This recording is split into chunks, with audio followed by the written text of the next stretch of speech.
Guys, പുതിയ വീഡിയോയുടെ എല്ലാ കൂട്ടുകാർക്കും സ്വാഗതം. അപ്പോൾ ഇന്നത്തെ വീഡിയോ എന്ന് പറയുന്നത് ഇന്നൊരു കുക്കിംഗ് വീഡിയോ ആയിട്ടാണ് കേട്ടോ ഞാൻ വന്നിട്ടുള്ളത്. ഞാനല്ല കേട്ടോ കുക്ക് ചെയ്യുന്നത്, എൻ്റെ അമ്മയാണ് കേട്ടോ കുക്ക് ചെയ്യുന്നത്. അപ്പോൾ ഇന്നത്തെ വീഡിയോ എന്ന് പറയുന്നത് ഇന്ന് കുക്കിംഗ് അല്ലേ, അപ്പോൾ നമ്മൾ ഇന്ന് സ്പെഷ്യലായിട്ട് സോയ ഫ്രൈ ആണ് കേട്ടോ ഉണ്ടാക്കുന്നത്. അപ്പം നമുക്ക് നേരെ വീഡിയോ കിടക്കാം.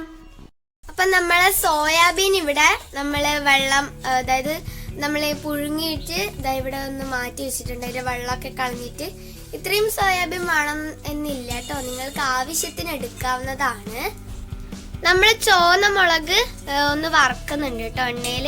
അപ്പോൾ അതായത് നമ്മൾ വറുത്തിട്ട് മിക്സിയിൽ ഇടുകയാണ് കേട്ടോ, മിക്സി ജാറിൽ. അങ്ങനെ നമ്മൾ എല്ലാം മിക്സി ജാറിൽ ഇട്ടിട്ടുണ്ട്.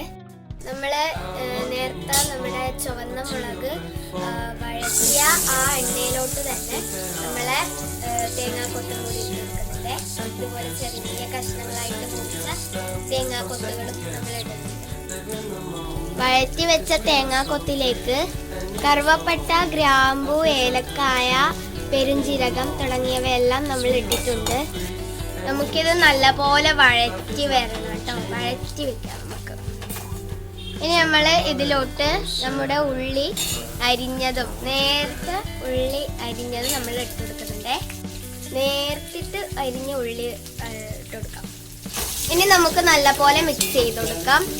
നമ്മുടെ പച്ചമുളക് ഇതുപോലെ നമ്മൾ കട്ട് ചെയ്ത് കൊടുക്കുന്നുണ്ട് കേട്ടോ, അതും നമ്മൾ ഇട്ടുകൊടുക്കാം. ഇതുപോലെ അരിഞ്ഞ പച്ചമുളകും നമ്മുടെ ഈ ഒരു വഴറ്റിലേക്ക് ഇട്ടുകൊടുക്കാം. നമ്മളങ്ങനെ നമ്മുടെ പച്ചമുളക് ഇട്ടുകൊടുത്തിട്ടുണ്ട് കേട്ടോ. ഇനി നമുക്ക് നല്ലപോലെ മിക്സ് ചെയ്ത് കൊടുക്കാം.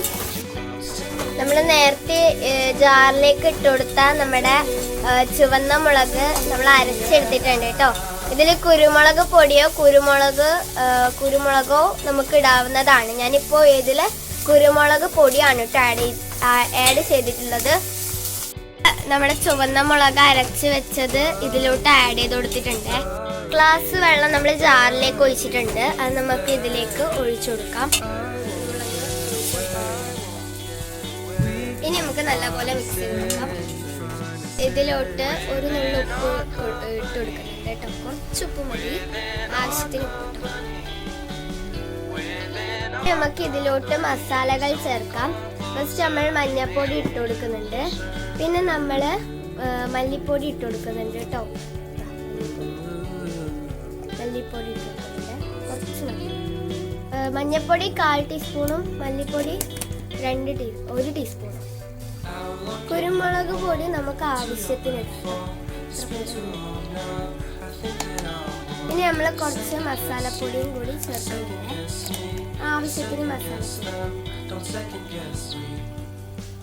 ഓക്കെ, അങ്ങനെ നമ്മളിത് മസാലകളൊക്കെ ചേർത്തിട്ട് നല്ലപോലെ ഇളക്കി കൊടുക്കുക കേട്ടോ. നല്ലപോലെ എല്ലായിടത്തും എത്തുന്ന രീതിയിൽ, ഈ മസാല എല്ലായിടത്തും എത്തുന്ന രീതിയിൽ ഇളക്കി കൊടുക്കുക.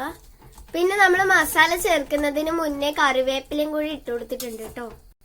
ഇനി നമ്മുടെ പുഴുങ്ങി വെച്ച സോയാബീനും നമ്മൾ അങ്ങോട്ട് ഇട്ട് കൊടുക്കുന്നുണ്ട്. പിന്നെ നമ്മൾ ഈ സോയാബീൻ ഇളക്കാതെ തന്നെ നമുക്ക് നമ്മുടെ തക്കാളി ഇതുപോലെ റൗണ്ട് ആയിട്ട് അരിഞ്ഞു കൊടുക്കുക. 2 തക്കാളിയാണ് നമ്മൾ എടുക്കുന്നത്. ഓക്കെ, അങ്ങനെ നമ്മളെ തക്കാളി നമ്മൾ ഇട്ട് കൊടുത്തിട്ടുണ്ട്. ഇനി നമുക്ക് ഇത് നല്ലപോലെ മിക്സ് ചെയ്ത് കൊടുക്കാം. മിക്സ് ചെയ്യുന്നതിന് മുന്നേ ഇതൊന്ന് വേവണം, എന്നിട്ട് നമുക്കിത് കുറച്ച് നേരം അടച്ചു വെക്കാം കേട്ടോ.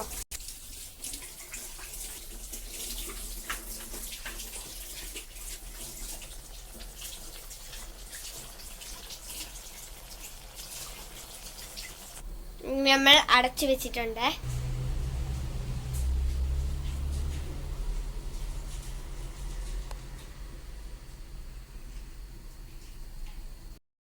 അങ്ങനെ നമ്മൾ മൂടിയൊക്കെ മാറ്റിയിട്ട് നല്ലപോലെ മിക്സ് ആക്കിയിട്ടുണ്ട്. അങ്ങനെ നമ്മുടെ സോയാബീൻ ഫ്രൈ, നമ്മുടെ ഫ്രൈ എന്നും പറയാം, കറി എന്നൊക്കെ പറയാം. നമ്മുടെ ഫ്രൈ അല്ലെങ്കിൽ കറി നമ്മുടെ റെഡി ആയിട്ടുണ്ട്. ഗൈസ്, പുതിയ വീഡിയോ ആയിട്ട് വീണ്ടും വരും.